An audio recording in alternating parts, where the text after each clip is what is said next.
Eu cumprimento a todos com a paz do Senhor. Me chamo Nayara Rodrigues e este canal é voltado para estudos bíblicos e estudos da EBD.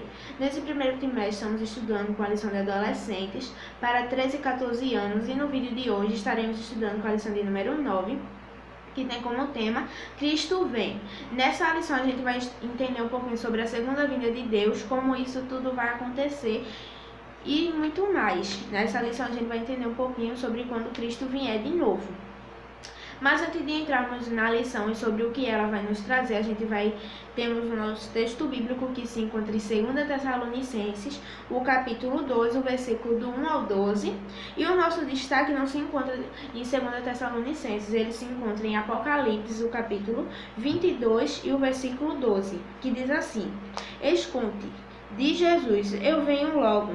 Vou trazer comigo os milhares de recompensas para dá-las a cada um de acordo com o que tem feito.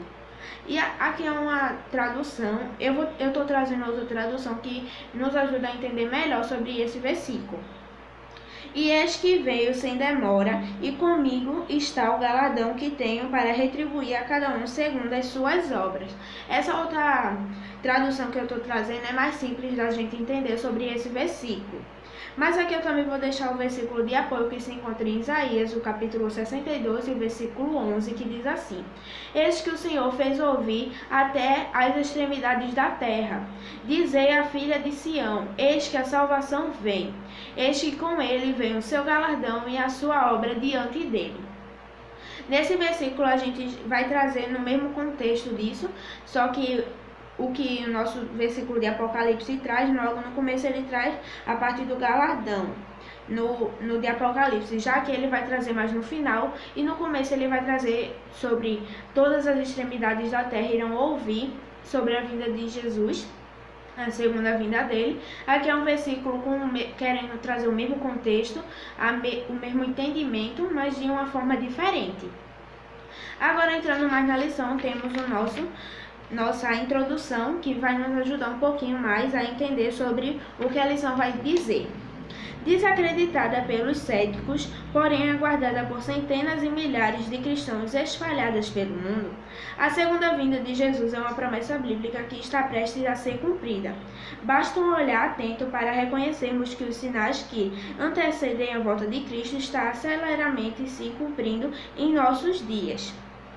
Aqui a gente já vê sobre o que a lição vai nos trazer. Essa lição a gente vai falar sobre a segunda vinda de Jesus, o encontro com o Senhor e também sobre o império da maldade.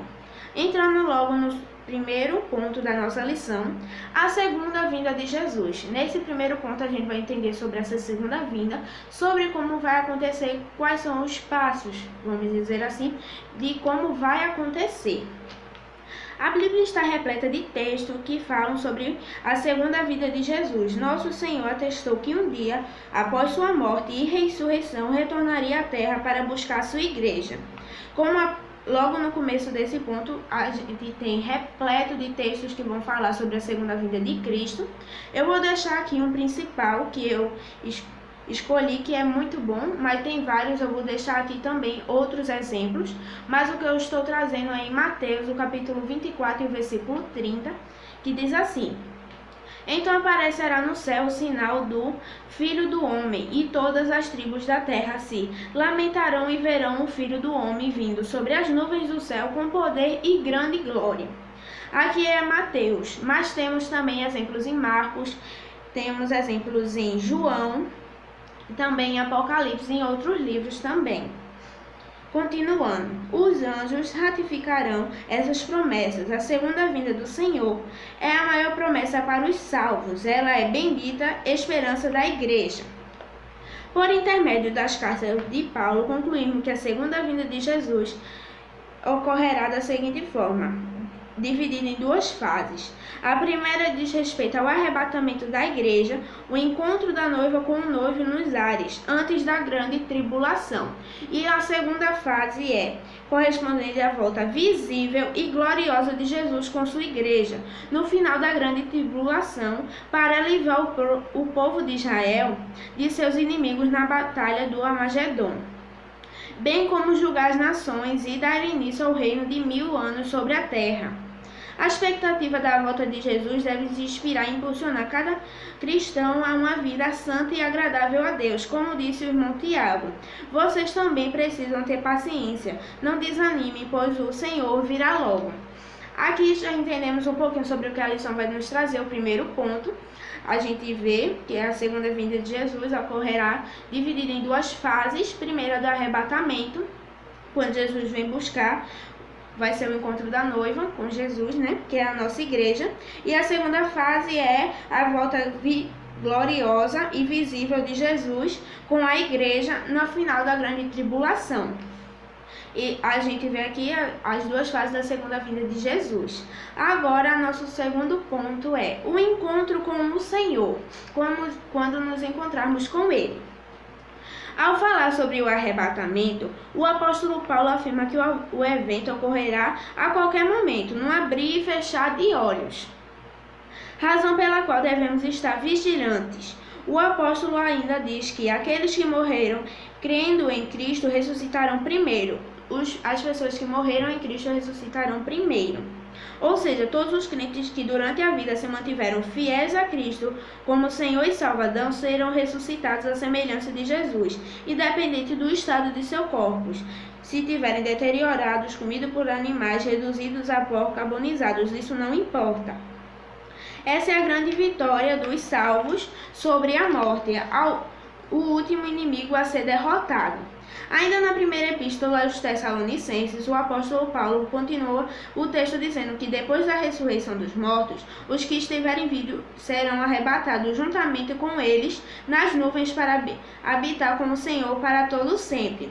Porém, em 1 Coríntios, o apóstolo dos gentios afirma que os corpos dos vivos e dos mortos, antes de serem arrebatados, serão transformados primeiramente. Não sabemos ao certo como se dará esse processo, mas uma certeza deve se haver em nosso coração. Deus fará com que o nosso corpo físico, mortal e corrupto, seja transformado em um corpo espiritual, imortal e corrupto e glorificado para louvor do seu nome. Aqui a gente já vai falar um pouquinho sobre quando nos encontrarmos com o Senhor, que quem vai primeiro é os mortos em Cristo Jesus, que vão ser ressuscitados primeiros, e depois nós que estamos vivos em Cristo. Essa é assim uma ordem que vai acontecer. Agora, o nosso último ponto da nossa lição, para a gente finalizar essa lição sobre essa vinda de Jesus, o império da maldade. Após a igreja ser livre da ira futura, por meio do arrebatamento, um período de 7 anos será iniciado na terra, o qual é denominado pela Bíblia de a Grande Tribulação. Neste tempo, Deus trará juízo sobre a humanidade por causa da sua incredulidade, os quais virão por meio da abertura de 7 selos, 7 trombetas e 7 taças da ira de Deus. Jesus disse que nesse tempo haverá um sofrimento tão grande como nunca houve desde que Deus criou o mundo. A Bíblia revela ainda que a manifestação do homem no pecado, o filho da perdição, o anticristo, o príncipe que há de vir e que fará uma falsa aliança com Israel. O anticristo será um governador mundial que usará sua influência para obter de todas as nações uma visão. De todas as nações. Na visão de João, no livro de Apocalipse, o anticristo é a besta que surge do mar. Aqui a gente tem o exemplo de como isso acontece em Apocalipse, o capítulo 13, o versículo 1, que diz assim: E eu pus-me sobre a areia do mar, e vi subir do mar uma besta que tem 7 cabeças e 10 chifres, e sobre os chifres 10 diademas, e sobre as cabeças um nome de blasfêmia. Aqui a gente vê como isso acontece em Apocalipse, o capítulo 13, o versículo 1, que eu acabei de ler. Este é o maior líder de toda a história humana, um homem super inteligente, carismático, popular, demagogo, que virá no poder de Satanás. Ele exercerá controle sobre a política, a economia e a religião, e terá como aliados o próprio diabo e o falso profeta, formando assim uma tríade satânica. A gente tem a trindade de Deus e aqui a triade satânica, que são esses três, o falso profeta, o anticristo e o diabo. Entretanto, é importante destacar que o império da maldade não durará para sempre. Segundo a Bíblia, o anticristo e o falso profeta serão derrotados por Cristo e lançados no fogo ardente, inaugurando esse lugar de condenação eterna. O diabo será preso por 1000 anos durante um milênio e vencido completamente após o final dele. Aqui, finalizando esse último capítulo, a gente vai ter o Império da Maldade, a gente vai falar sobre o anticristo, tríade satânica e essas coisas nesse império. Mas a gente vê que isso não vai durar para sempre, porque essa maldade sempre vai ter um fim. Não vai reinar uma maldade no mundo, vai ter um fim. Deus vai aprisionar ele por um milênio, 1000 anos. E aqui finalizamos a nossa lição, mas antes a gente vai estar recapitulando sobre o que a nossa lição traz. A igreja de hoje nos instruiu sobre a promessa da vinda de Deus, de Jesus, que ocorrerá em 2 fases. A primeira sobre a igreja, somente no arrebatamento, e a segunda sobre a grande tribulação, a fim de livrar Israel e inaugurar o reino milenar. É preciso que hoje em nós seja compromisso com um estilo de vida simples e de constante vigilância, semelhante ao de Jesus, bem como uma atitude de paz com todos, a uma vida de santidade diante de Deus e dos homens. Lembremos-nos da palavra do pastor Eliseu Lira: vigiai não é simplesmente esperar pelo futuro, mas engajar-se ativamente no presente para definir o futuro. Vigiar não é acordado quando Jesus voltar, nem especular o respeito do dia a dia e hora, é preparar-se agora no momento presente. Aqui foi sobre o que a nossa lição nos trouxe. Foi sobre a segunda vinda de Deus, sobre o império da maldade e também sobre o nosso encontro com Jesus Cristo. Eu espero que eu tenha ajudado em mais uma lição ao seu entendimento. Obrigada a todos que me acompanharam até aqui. Deixe seu like, se inscreva no canal e compartilhe o vídeo. Obrigada. Tchau.